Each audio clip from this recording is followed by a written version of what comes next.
Yeah, hey, how you doing, Charlotte? How you doing today? I'm doing well. How about yourself? I'm doing fantastic. Like, how's your day been so far? It's just kind of getting started, so this is the first thing I'm doing this morning, but so far so good. Early starter, perfect. Love to hear it. Love to hear it. Yeah, so go ahead and tell the viewers who you are, what you do, and why you do it, Charlotte. Okay, so my name is Charlotte Bevers. I'm a sex and relationship coach, and I help men and couples by providing them guidance and tools and solution-based or evidence-based, solution-based. I just lost my train of thought. Yeah, yeah. Solutions to helping them connect with themselves and their partners. Okay, great, great. So, like, what got you into doing that? Like, what led you to want to do that and help people in that way? I, um, a lot of it was personal experience in my own relationship, Mm, or previous relationship. And the other part is it's just part of who I am. It's mm, kind of already an extension of who I am.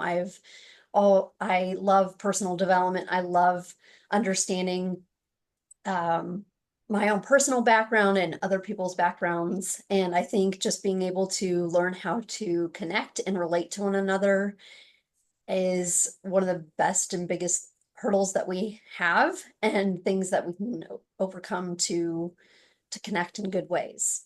Excellent, excellent. Speaking about personal relationships, like we've all had struggles in previous relationships and personal relationships that we've all had. What would you say some of the struggles have been in your previous relationships? That's a great question. Um, a lot of struggles that I've had is not knowing my own triggers. Mm, So things that happened in my childhood or my upbringing that have come into play because that often happens when we're in a relationship with someone is we get a mirror put up in front of us. And so while the other person doesn't mean to, they will often step on what I call our own personal landmines. mm, Um, so doing a deep dive and really understanding like what my own personal landmines are and how I can react better and how I can explain and express them in a relationship. Um, Other things have been issues with sexual intimacy and communication issues. I mean, a whole slew of things that I've experienced personally that I know are very common out in the world for other people as well. okay, great. So how did you come in touch with like your personal landmines and actually be able to deal with that? Because you said like you had to discover that. So what was that process of discovery like, and how did you manage to deal with that? It's still a process, Right. as I believe it is probably a lifetime of unlearning and relearning new behaviors and habits and things. Hmm. But for me personally, it has been a lot of things. Going to therapy and also working with a coach like myself, and then having a partner that is willing to go and do couples coaching and therapy as well. So you get to have both sides of of that issue, um, where you get to address them with a third party and doing a lot of the revealing and understanding of what happened, why it happened, and how how it created these landmines for myself or for the other person. Um, and working through them as a team and individually. Yeah, yeah, yeah, excellent. As people, like we're forever a work in progress. So by having someone to guide us through that, like you said, you had a coach, it kind of gives us another perspective that and shows us blind spots that we may not have seen and help us to progress in our own lives. Yeah, so that's excellent. Yeah, Yes. so I want to ask you as well, like in the context of like human nature, right? Like we go out all the time, we see different people, and we get attracted to different people that we see. Like we find different people attractive, right? Yeah. So what is your opinion or what is your view on monogamy versus non-monogamy in the context of human nature and the fact that we get attracted to people all the time? Wow. Yes. So I think attraction to different people, different kinds of people is fundamentally like part of the human experience. So I believe that that is a natural thing. It's not something that is going to likely change. I think being attracted to other people is just part of like I said, part of the human experience. Right. Um, and as far as the different dynamics, as far as monogamy versus non-monogamy, I believe it is, um, I think it's really vital for each person to explore what that really means and looks like for them. And that whatever it is that you find feels aligned for you is what you should go and explore and do. I don't think there's any right or wrong to any kind of dynamic as long as you're open and honest with yourself and the other people that you connect with and bring into whatever dynamic that looks like. And it should be welcomed and celebrated, whatever you choose. It is your life. We all have autonomy and discernment over how we want to engage in our relationships, and that's that should that should Yeah. just be the standard. Yeah. There's no Beautiful. right or Beautiful. wrong to Yeah. how you choose to show up in a relationship or create intimacy or have love. Yeah, yeah. So I mean, like for people that are non-monogamous, like being ethical about it and like being open about it, puts everyone on the same page and lets everyone know where they stand, so they can make a sound decision about how they want to move forward. So what about people that are have chosen monogamy, right? So that's their personal choice. But then they struggle with like attraction that they have towards others still. How can they deal with that when they've chosen monogamy, but they still get attracted to other people? That's a great question. I I think that needs to be a conversation that you bring up in your relationship, where you talk about it with your partner, whatever that looks like. I think that if you're not able to do that on your own, I think seeking out a coach or a therapist is going to be very helpful around that. Mm. Um, and that's my, yeah. Yeah, excellent. No problem. Thank you. So, like me personally, I coach like men and women. And a lot of the women that I coach, they say that they have anxiety towards relationships and within relationships for different reasons. And the men that I coach, their anxiety affects their confidence when it comes to dating. So, what would you say were some of the causes of anxiety for people within relationships? And in your opinion, how can that be dealt with? I think anxiety around dating and relationships comes from a lot of the societal and cultural messages that each of us get told and taught. I think we do not have the skills and tools necessary to really know how to intimately connect with other people in authentic ways. So, um, and we also struggle to have like our own inner compass. We tend to listen to other people's opinions or certain advice that's given instead of listening to ourselves. And so I think that creates a lot of animosity and anxiety around how do we even do this. Mm, Um, and I think if you're struggling in that, you're not alone. I think every mhm, human struggles with that, whether you're in a long-term relationship or a new relationship. Um, there's always going to be that. And I think when you can come just get very vulnerable and honest and curious, ask a lot of questions. Um, and again, if that is a really hard thing, then I think that's why you and I are here is to for help sure, for people sure, in these for sure. areas and being able to do that. Yeah, yeah, yeah. So what do you think causes people to want to suffer in silence, so to speak, when it comes to these things? Like what's like when they feel like they have have this kind of anxiety within them, but they don't necessarily feel like they want to reach out. Like, what's making them feel like they should not reach out to people, and how can they be helped?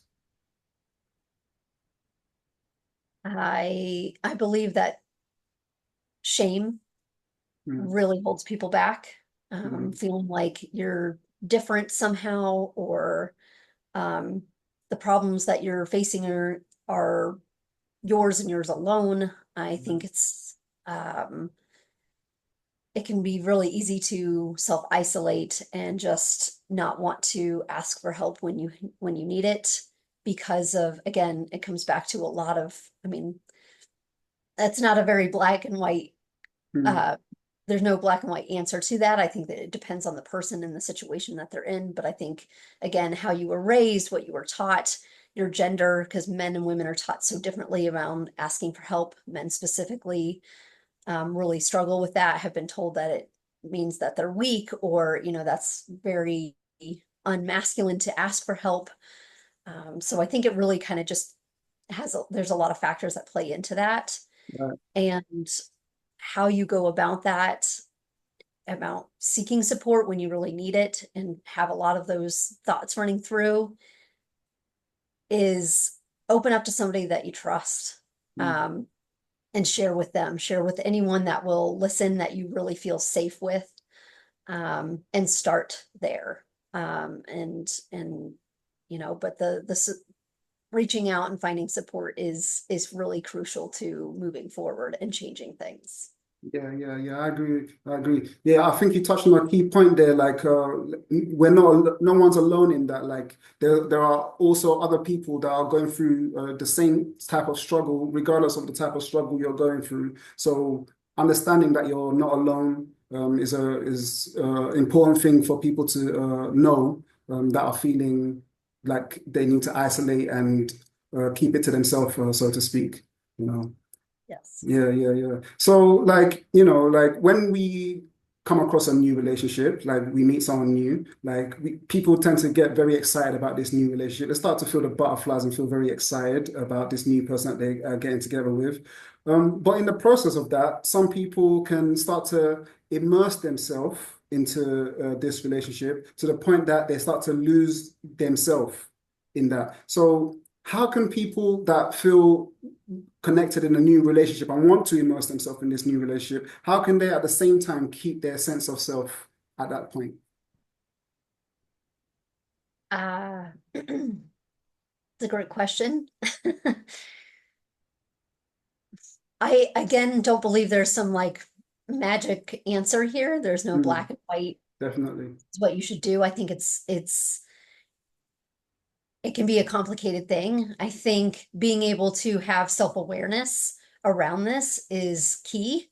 Mhm. Um, and I think that's a big thing that holds a lot of people back. Like if you are not somebody who has a lot of self-awareness around what you do, you just go out and do things and you spend a lot of time avoiding things or distracting yourself with, so many things you can distract yourself with, work or being overly social or alcohol, all kinds of things.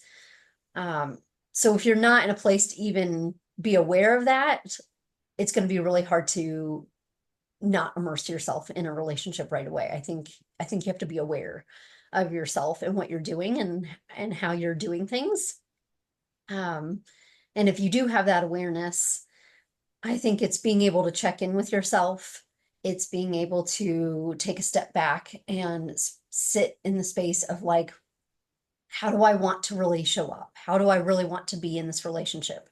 I understand that this is, you know, typically the honeymoon stage, and the honeymoon stage is fun and wonderful. Um, and yet it's not a true measure of necessarily how things are going to be in the long term. Right. And so I think it's being able to do that. And if you really struggle with doing that, as I think most people do until you have some kind of skills, it's again, it comes back to reaching out to someone like you and I, or a therapist, or someone that can help you navigate that. Yeah, yeah. So like for people that like they don't necessarily have that awareness of when they're getting immersed or like are losing their sense of self, but they recognize it after the fact. How can they become more self-aware, like when they don't necessarily feel that in the first place, that self-awareness? How can people build up that self-awareness? I think it kind of comes back to that, to my previous answer. It's really, um, it's it's taking time to sit with yourself. It is taking time to really dig deep and pay attention to what you're doing, your actions or your inactions or how you show up. It's choosing to do something different and say, hey, I didn't have it at the time. I didn't have this self-awareness at the time when I was in this relationship. But now that I'm out of it, or, things have progressed further down the road, I'm able to take a step back and see how I did things. Mm, It's being able to reflect on that and right. taking the information and trying to make changes going forward. Yeah, I yeah, think trying to have self-awareness is it's a really tricky thing, but I think it really starts with your own behaviors and being able to say, hey, I'm not really choosing to be present and trying to figure this out. I'm distracting myself, or I'm avoiding, or I'm suppressing things, or I'm, choosing not to look at yeah, the stuff that is there for me to look at. So it really just, you become self-aware by choosing to engage with yourself. right, right. So essentially, you're saying spending that time alone to reflect on your inner self and basically love yourself in that time to really understand and get to know yourself is what's key to self-awareness. Is that what you're saying? Yes. Excellent, excellent. Yeah, I agree with that. I agree with that. Like prior to dating apps, there was a time where like the only way we meet people is to meet them in person, right? Like we go out Right. and we meet new people. But then like dating apps became more popular. People started getting used to dating apps. But tell me this, like if you went to an event and a man approached you and let you know that he's interested in you, versus if you got a message on a dating app and a man let you know that he's interested in you, which one is more impactful and memorable for you? For me personally, Yeah, in person all the in way. person. I am personally not somebody um that would do well or would like to engage in dating apps. That's just my personal preference. Mm. And why is that? Yeah, I believe, why is that? I think because I do much better in person. I um I'm more about authentic relating and meeting somebody in a more authentic way. And for me, dating apps, though, can be helpful. And it depends on your situation and stage in life and who you are as a person. Personally, my sister, um, who has 3 kids and is a really busy, essentially single mom, is loves dating apps because she can pop in and out whenever she has the time and is able to do that. And she's someone who can connect well via wording as like texting and messaging back and forth. I am somebody that I do much better in person. I don't love texting and writing long messages back and forth. I'm someone who would love to connect more in person. Um, I like eye contact. I like to see how someone's, body language and all of that. So that's that's for me why I'm a yeah. more in-person person versus like a dating app person. Yeah, and those things you mentioned, like body language, eye contact, and things like that, you can never get the same sense of that on a dating app. Like it's just not possible to Right. feel someone's energy Yes. over an app, like unless it's in person. So yeah, there is in my opinion, there's a major difference there. But still, a lot of people they choose dating apps mainly because of convenience, like the example that you gave. A lot of it is to do with convenience. But for people that do want to meet in person, like they may be fed up of dating apps and they would like to meet in person, but they struggle with like where to meet people. They're not sure if the bar is the right place. They're not sure where to go to meet people. Where or how can people meet people in a genuine way, off an app but in real life, in your view? So my biggest thing is it's via an app, but it's the Meetup app. Um, and so getting involved in groups of hobbies and things that you like to do, hiking apps, or if you're a movie person, you can go and do like film viewing or networking events that that are might be business related. So there's, some casual to it, but it's, also business related, or volunteering. I think it's finding things out in your community, where you can meet people in authentic ways that are based upon your own interests, that you have. And like my current partner, I actually met at a networking event, or not a networking event, at a volunteer event, through the Meetup app. So I joined a group that was going to go volunteer, and that's how I met him. So it's that's my best thing, is getting out in your community, whether that, and it doesn't have to be through the Meetup app. Like if you're into church, go find a church, go to church events. If you're into fitness, find fitness groups to go be a part of. Go join a gym or the rec center, or and find things out in the community where you can meet people with like-minded interests and things. Yeah, like even though people live in like major cities and things like that, like we still need communities and tribes to feel that sense of connection. Otherwise, everyone's just passing each other by. But like that sense of togetherness from a community and a tribe can make it easier for people to interact, especially when they're having something in common on whatever the subject is within the community or tribe as well. Yeah, yeah. Absolutely. Yeah.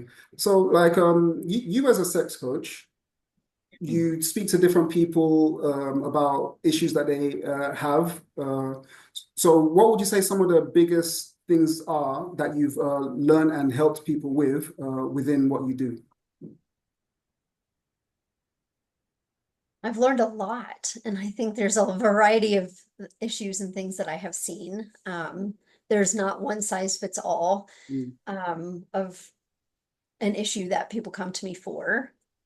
Um, one of the um, one of the biggest things is I see a lot of people who just really struggle to connect in and out of the bedroom, and how common that is. I see that all the time, whether it's struggling with bringing things up around sex, like things that you want to try, or being bored in the bedroom, or just struggling to share um, new things that you want to do.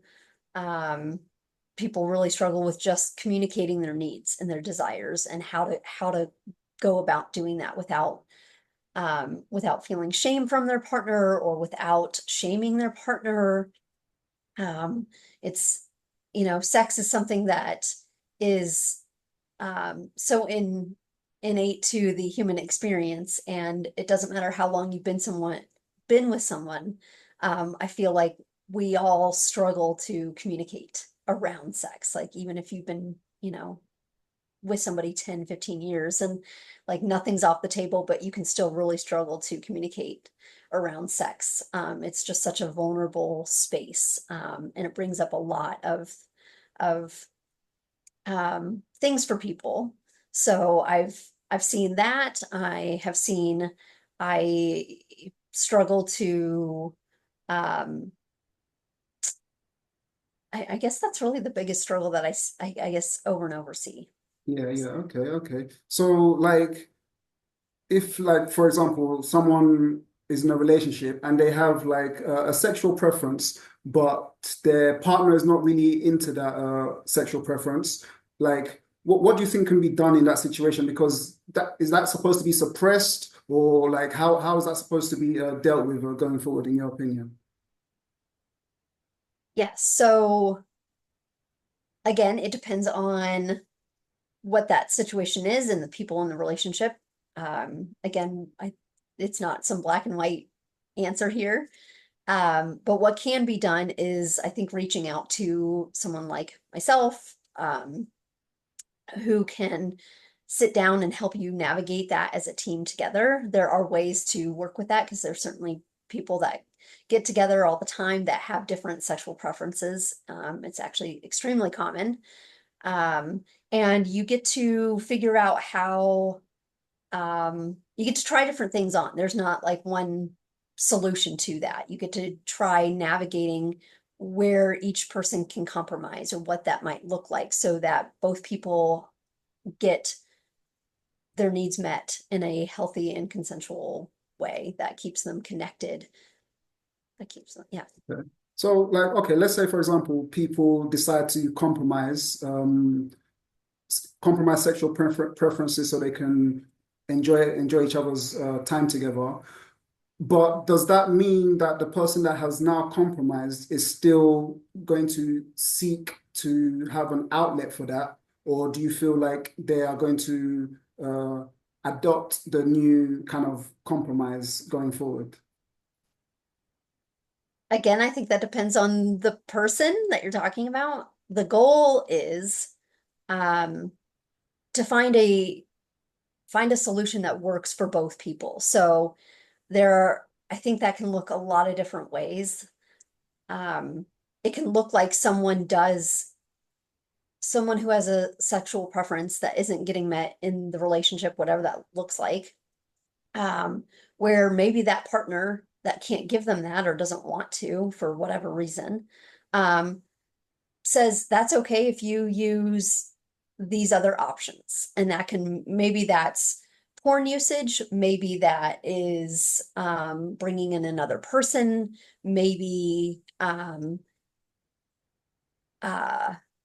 maybe there's role play, I mean, it can just look so many different ways. So it's hard to answer that question of like, would that person abide by that or not?